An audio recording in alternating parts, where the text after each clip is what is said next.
오늘 우리 같이 보실 하나님의 말씀은 로마서 3장 19절 말씀입니다.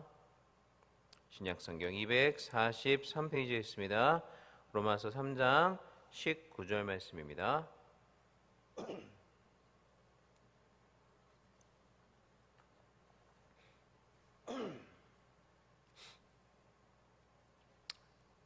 로마서 3장 19절 말씀 다 찾으신 줄로 알고 한 목소리를 같이 읽겠습니다. 우리가 알거니와 무릇 율법이 말하는 바는 율법 아래에 있는 자들에게 말하는 것이니 이는 모든 입을 막고 온 세상으로 하나님의 심판 아래 있게 하려 함이라. 아멘. 도로트 신조의 제1항은 하나님의 선택과 유기에 대해서 말하고 있는데요. 그 1장의 이제 1항의 1장은 이렇게 시작합니다. 자, 도로트 신조 1항 1장입니다. 모든 사람은 아담 안에서 범죄하여 저주와 영원한 죽음의 형벌을 받아 마땅하다. 그러므로 그들을 죄와 저주 가운데 내버려 두시고 그들의 죄로 인해 심판하신다 할지라도 하나님께서 불의를 행하시는 것이 아니다. 이렇게 도로트 신조 1항 1장은 말하고 있습니다. 무엇이든지 시작이 중요하지 않겠습니까? 그런데 도로트 신조 1항 1장은 우리 인간의 비참한 상태, 하나님의 심판을 받아 마땅한 그 비참한 상태를 언급하는 것으로 시작합니다. 우리 인간에게 가장 시급한 문제가 바로 이러한 우리 인간의 비참한 상태를 해결하는 것이기 때문이죠. 구원의 문제가 만약에 해결되지 않는다면 이 땅에서 우리가 아무리 잘 먹고 잘 산다 한들 그것이 결국에 무슨 소용이 있겠습니까? 그래서 이 도로트 신조는요, 빈부귀천을 막론하고 모든 인간은 결국 똑같이 이러한 비참한 상태에 있고 구원의 은혜를 똑같이 받아야만 하는 그러한 동일한 사람이다라는 것을 보여주는 것으로 시작을 합니다. 하나님의 예정에 대해서 우리가 접근하는 방식이 크게 두 가지 방식이 있는데요. 하나는 위로부터의 방식이고 하나는 아래로부터 올라가는 방식입니다.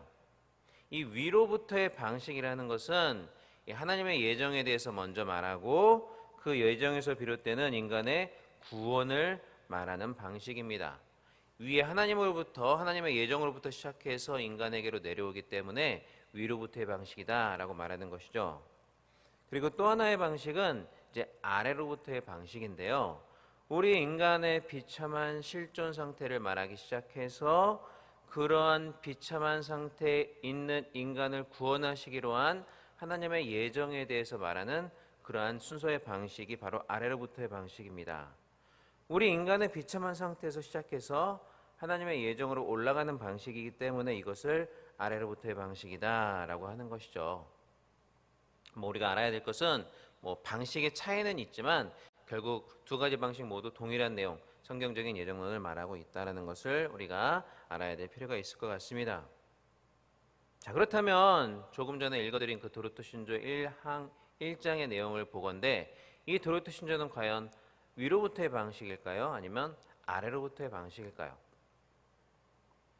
도로트 신조가 우리 인간의 비참한 상태에서 시작해서 그러한 비참한 상태에 있는 인간에게 하나님의 사랑이 나타나서 그들에게 복음이 전파됐는데 누군가는 그 복음을 받아들이고 누군가는 그 복음을 받아들이지 않는다라는 이러한 우리 인간의 실존적인 상황을 통해서 그러면 왜 그러한 차이가 발생하느냐?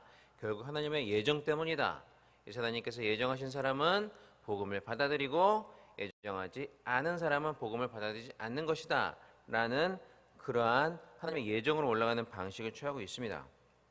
그렇기 때문에 이 도로트 신조는 전형적인 이제 아래로부터 위로 올라가는 방식을 취하고 있다고 보는 것이죠.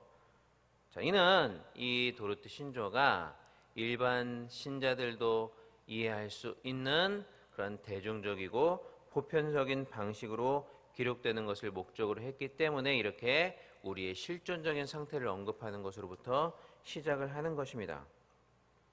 또한 우리에게 있어서 가장 시급한 문제가 뭐겠습니까? 구원받는 문제겠죠.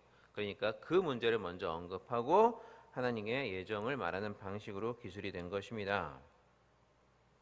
자, 그렇다면 도로트 신조 1항의 1장에 말하는 우리 인간의 비참한 상태란 과연 어떤 상태일까요?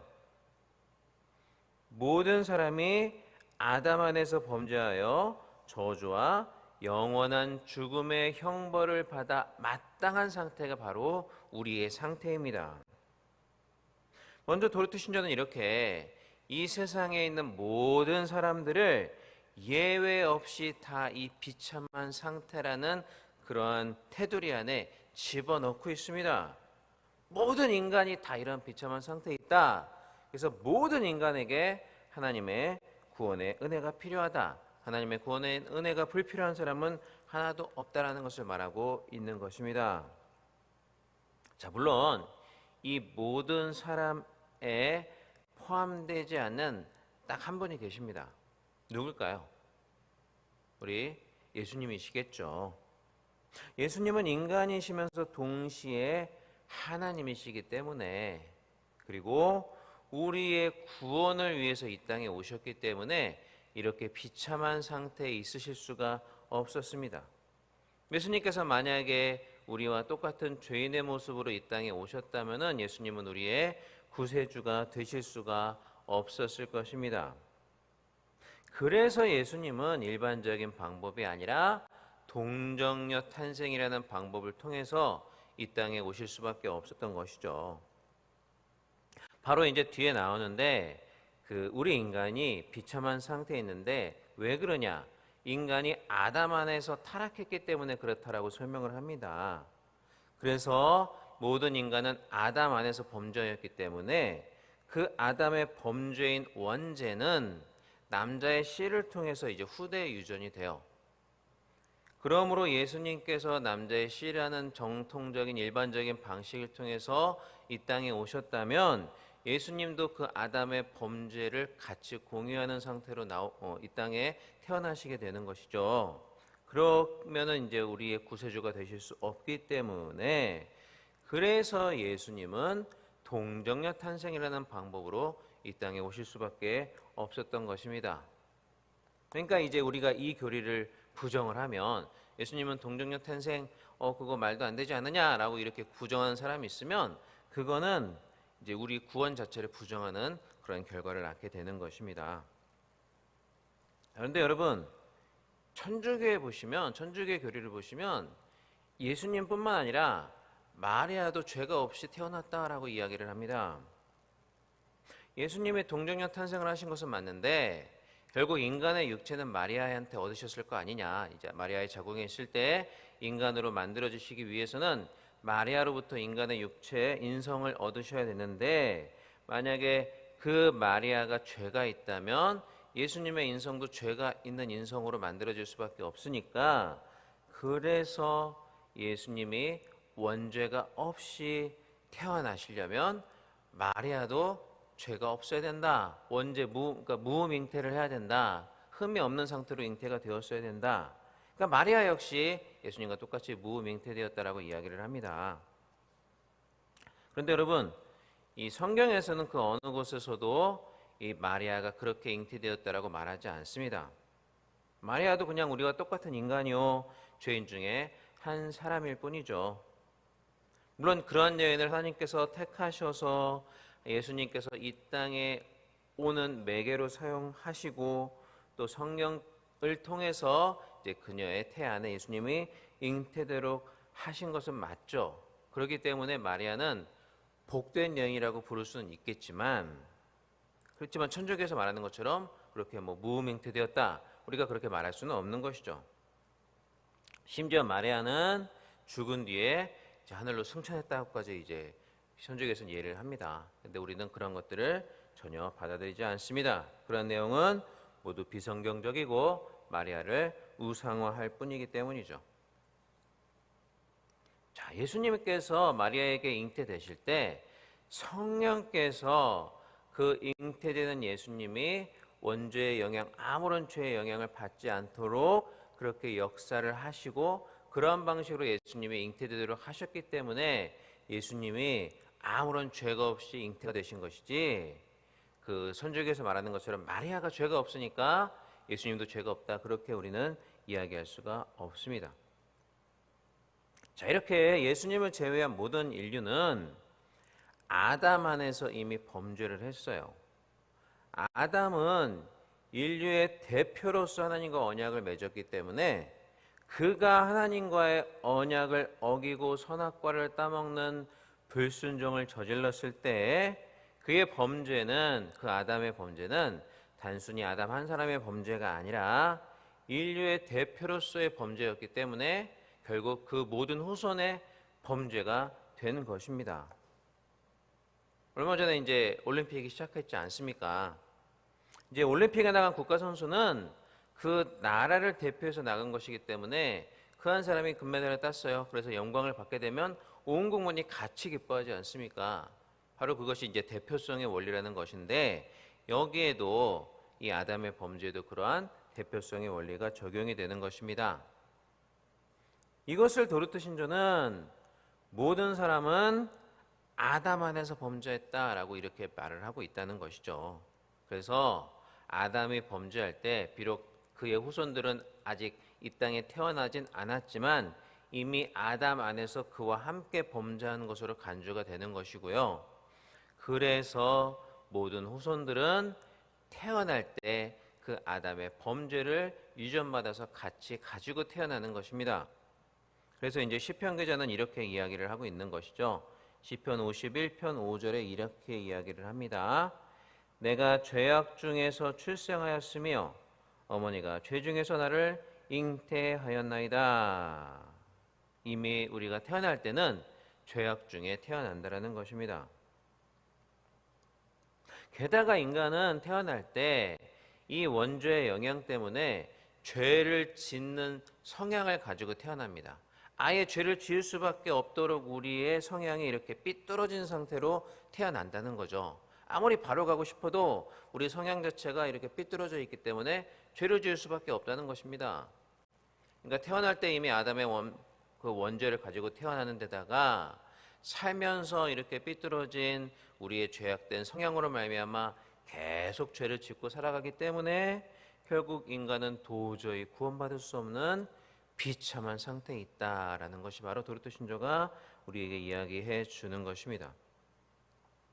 그리고 그 비참한 상태는 저주와 영원한 죽음의 형벌을 받아 마땅한 상태다라고 이야기를 하고 있습니다. 아담의 범죄로 말미암아 일어난 결과가 무엇입니까? 먼저 우리 인간이 육체적 죽음을 맞이하게 되었죠. 원래는 죽지 않을 수 있었어요. 하나님의 언약을 계속 지켰다면 죽지 않을 수 있었는데 그러했던 인간이 결국 죽을 수밖에 없는 존재가 된 것입니다. 그리고 이 땅도 가시덤불과 엉겅퀴를 내는 그런 저주를 받았습니다. 그러니까 아담의 범죄는 하나님과 인간과의 관계만 망쳐놓은 것이 아니라 인간과 다른 모든 피조물과의 관계조차도 이렇게 망쳐놓았던 것이죠. 그런데 가장 비참한 것은 우리 인간이 영원한 죽음, 육체적 죽음뿐만 아니라 영원한 죽음, 즉 지옥의 형벌을 피할 수 없는 존재가 되었다는 것입니다. 끝도 없는 영원한 시간 동안 말로 표현할 수 없는 그 무시무시한 지옥의 형벌을 받을 수밖에 없는 존재가 되었다는 것입니다. 정말 진짜 상상만 해도 끔찍하지 않습니까? 그런데 이 도르트 신조 1항 1장에 말하고 싶은 것은 인간이 이러한 비참한 상태에 있게 된 것은 하나님의 책임이 아니라는 거죠. 모든 인간이 아담 안에서 범죄해서 스스로 죄인이 되는 길을 택했기 때문에 그렇게 죄인이 된 것이기 때문이지 그것에 대해서 하나님의 책임은 없다라는 것이 1항 1장에 이야기하고 싶은 핵심적인 내용입니다. 그래서 신조는 그러므로 그들의 죄와 저주 가운데 내버려 두시고 그들의 죄로 인해 심판하신다 할지라도 하나님께서 불의를 행하시는 것은 아니다라고 이야기를 하고 있는 것이죠. 자, 우리와 다른 그런 예정론을 주장했던 학론파는 우리 개혁주의 예정론, 성경적인 예정론이 하나님을 불의한 분으로 만들고 심지어 하나님을 죄를 만드시는 분이다 라고까지 이야기를 하면서 우리의 예정론을 비판했었습니다. 그러나 도르트 신조 1항 1장은 그러한 학론파의 견해에 정면으로 반박하고 있는 거죠. 하나님은 모든 인류를 심판하실 수 있는 권한과 권리가 있으시고 설령 그렇게 하신다 할지라도 그것은 하나님의 책임이 아니다라는 것을, 또 하나님은 불의한 분이 아니다라는 것을 분명히 이야기하고 있는 것입니다. 저와 여러분 역시 도르트 신조 1항 1장에 말하는 것처럼 그 모든 사람에 포함되는 사람들이었습니다. 다시 말하면 비참한 상태에 있는 존재였고 영원한 죄, 그 지옥의 형벌을 받을 수밖에 없는 존재였다라는 거죠. 그러나 그러했던 우리가 예수님으로 말미암아 구원을 받게 된 것입니다. 그러니까 우리가 우리의 이전의 상태, 이 비참했던 상태가 얼마나 심각했는지를 알면 알수록 우리의 감사는 더 커질 수밖에 없는 것입니다. 하나님의 은혜가 더 크게 다가올 수밖에 없게 되는 거죠. 그리고 하나님 앞에 겸손할 수밖에 없게 되는 것입니다. 이 시간에 도르트 신조를 공부하시면서 이러한 은혜가, 이러한 유익이 여러분들에게 있기를 바랍니다. 하나님의 은혜에 대한 감사가 이 공부를 하면 할수록 더욱 커지게 되기를 바라고요. 주님 앞에서는 아무것도 아닌 자, 무익한 자라는 그러한 겸손이 더욱더 우리 안에 자라게 되기를 바랍니다. 또한 구원에 대한 감격과 감사가 우리 안에서 항상 넘쳐 흘렀으면 좋겠습니다. 또한 이러한 하나님의 자비의 은혜, 또 공의의 은혜를 우리가 하나님 앞에 영광 돌리면서 널리 전할 수 있는 그런 저와 여러분이 될 수 있기를 주님의 이름으로 간절히 축원합니다. 네, 기도하겠습니다. 사랑과 은혜가 많으신 우리 하나님 아버지, 은혜와 사랑을 진심으로 감사를 드립니다. 이 시간도 우리를 귀한 주님의 존전 앞으로 불러주시고 또 유튜브를 통해서 같이 예배에 참석하고 주님께 영광 돌릴 수 있는 은혜의 시간을 허락하심을 감사를 드립니다. 또한 말씀을 통해서 우리에게 귀한 은혜 주심을 감사합니다. 우리는 허물과 죄로 이미 죽었던 자들이며 그 비참한 상태에서 영원한 형벌을 받아 마땅한 자들이었습니다. 그런 우리를 위해서 이 땅에 오사 우리를 대신하여 죽으시고 그 비참한 상태에서 우리를 찬란히 빛나는 영광의 상태로 바꾸어 주신 그 주님의 은혜에 감사를 드립니다. 그 은혜에 합당한 자로 살아가게 하여 주시옵소서. 항상 넘치는 감사의 삶을 살아가게 하여 주시옵소서. 그리고 아직도 비참한 상태에 있는 우리 이웃에게 가서 복음을 전하는 삶을 살 수 있는 그런 우리가 될 수 있도록 주님 함께하여 주시옵소서. 또한 이 시간 나올 때 빈손으로 나오지 아니하고 귀한 예물 드린 믿음의 권속들이 있습니다. 여러 제목으로 드린 귀한 예물 가운데 주님 함께하여 주시고 천배만배의 축복으로 갚아주시며 하늘 곳간 알려 쌓을 것이 없도록 부어 주시옵소서. 또한 귀한 예물들이 쓰이는 곳마다 주님의 온전한 영광만이 드러나게 하여 주시옵소서. 감사드리며 이 모든 말씀 우리 주 예수님 이름으로 기도하옵나이다. 아멘. 하늘에 계신 우리 아버지여, 이름으로 여김을 받으시오며 나라의 마옵시며 뜻이 하늘에서 이루어진 것 같이 땅에서도 이루어지이다. 오늘날 우리에게 일용할 양식을 주옵시고 우리가 우리에게 죄 지은 자를 사하여 준 것 같이 우리 죄를 사하여 주옵시고 우리를 시험에 들게 하지 마옵시고 다만 악에서 구하옵소서. 대개 나라와 권세와 영광이 아버지께 영원히 있사옵나이다. 아멘. 자, 이 시간 우리 같이 합심으로 기도하겠습니다. 먼저 우리 교회와 담임 목사님을 위해서 기도해 주시기를 바랍니다. 특별히 오늘 예배 가운데 능력의 말씀, 귀한 말씀 선포하실 수 있도록 위해서 기도해 주시고, 특별히 피곤치 않을 수 있도록 주님께서 새 힘을 불어 넣어 주시기를 위해서 기도해 주시기를 바랍니다. 또한 곧 다가올 수련회를 위해서도, 작년 여름 수련회를 위해서도 기도해 주시고, 또 여러분들의 약속의 말씀과 5가지 기도 제목을 놓고 간절히 기도하시겠습니다. 또한 여러분들이 각자 구할 귀한 기도의 제목들을 이 시간 간절히 기도하다 돌아가는 자유로운 기도 시간이 되기를 바랍니다. 이 시간 다 같이 기도하겠습니다. 사랑이 많으신 주님 은혜와 사랑을 진심으로 감사를 드립니다. 하나님 아버지 이 시간 우리를 불러주시고 귀한 주님의 존전 앞에 나와서 이렇게 예배드리며 찬양하며 하나님께 영광을 드릴 수 있는 은혜의 시간을 허락하심을 진심으로 감사를 드립니다. 또 하나님 아버지 이 시간 우리가 같이 합심하여 기도할 수 있는 은혜를 허락하심을 감사를 드립니다. 하나님 아버지 우리가 우리 담임 목사님을 위해서 먼저 기도를 합니다. 하나님께서 우리 담임 목사님 붙잡아 주셔서 오늘도 귀한 말씀 선포하실 때 능력의 말씀 귀한 진리의 말씀을 선포하실 수 있도록 주님 함께하여 주시고 또한 아버지 피곤치 않도록 주님께서 그 육체의 강건함을 허락하여 주시옵소서. 또한 각처에서 드려지는 모든 예배가 하나님 앞에 신령과 진정으로 드리는 귀한 예배 될 수 있도록 아버지 함께하여 주시옵소서. 다가올 작년 여름 수련회를 위해서 기도합니다. 은혜가 넘치는 귀한 수련회가 될 수 있도록 도와주시고 말씀을 전하는 우리 담임 목사님 귀한 말씀 선포하실 수 있도록 주님께서 늘 강건하게 붙잡아 주시고 은혜 위에 붙잡아 주시옵소서. 함께하여 주시옵소서. 주님